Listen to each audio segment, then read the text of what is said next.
నా డిమాండ్ ఏంటంటే ఇది లొట్ట పీస్ కేసు ఇందులో ఏం లేదు, ఈ హౌల పనులు బంద్ చేయమని చెప్తున్నా. ఎందుకంటే రేపు ఇదే అధికారులు ఎవరైతే ఈ రోజు అత్యుత్సాహాన్ని ప్రదర్శిస్తున్నారో వాళ్ళకు కూడా తెలుసు. ఇవాళ నేను అడుగుతాను, మీరు ఈ రోజు మంత్రుల ఫోన్లు ట్యాప్ చేయడం లేదా? నేను చెప్పడం కాదు ఇది. కోమటిరెడ్డి వెంకటరెడ్డి గారు, ఒక మంత్రి గారు, ఉత్తమ్ కుమార్ రెడ్డి గారు కొంతమంది జర్నలిస్టులతో మాట్లాడుతూ మా ఫోన్లు మాట్లాడలేకపోతున్నాం మేము, మా ఫోన్లు వింటున్నారు అంటే ఆ జర్నలిస్ట్ గారు ఒక కథనం రాసినారు. ఇంతవరకు ప్రభుత్వం దాన్ని ఖండించిందా? పోలీసు వాళ్ళు ఖండించారా? ఇవాళ మంత్రుల ఫోన్లు వినడం లేదా? ప్రతిపక్ష నాయకుల ఫోన్లు ఈ రాష్ట్రంలో ఇవాళ ట్యాప్ కావడం లేదా?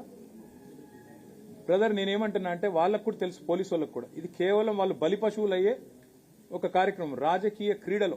మీరు మొన్న ఒకటి గమనించండి, మీరు అందరూ జర్నలిస్టులు, ముగ్గురు మంత్రుల మధ్యన పంచాయతీ, ముఖ్యమంత్రికి ముగ్గురు మంత్రుల మధ్యన వాటాల పంచాయతీ. బలైంది ఎవరు? ముగ్గురు జర్నలిస్టులు.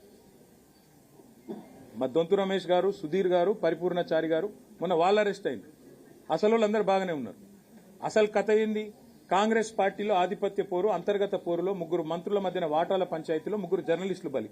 అదే పద్ధతుల్లో ఇప్పుడు ఈ ఫోన్ ట్యాపింగ్ వ్యవహారంలో కూడా ఈ దిక్కుమాలిన రాజకీయ క్రీడలో, ఈ వికృతమైన క్రీడలో రేపు బలు పశువులయ్యేది అధికారులు. ఎట్లయితే మన జర్నలిస్టులు బలి పశువులైనరో రేపు మళ్లీ ప్రజల ఆశీర్వాదంతో, తెలంగాణ ప్రజల దీవెనతో మళ్ళా ఖచ్చితంగా కేసీఆర్ గారు సీఎం అవుతారు. అప్పటికి మళ్ళీ మేము ఎంక్వైరీ స్టార్ట్ చేసినాం అనుకో, ఇవాళ ఏ ఫోన్లు ట్యాప్ అయినాయో మొత్తం బయటకు వస్తాయి.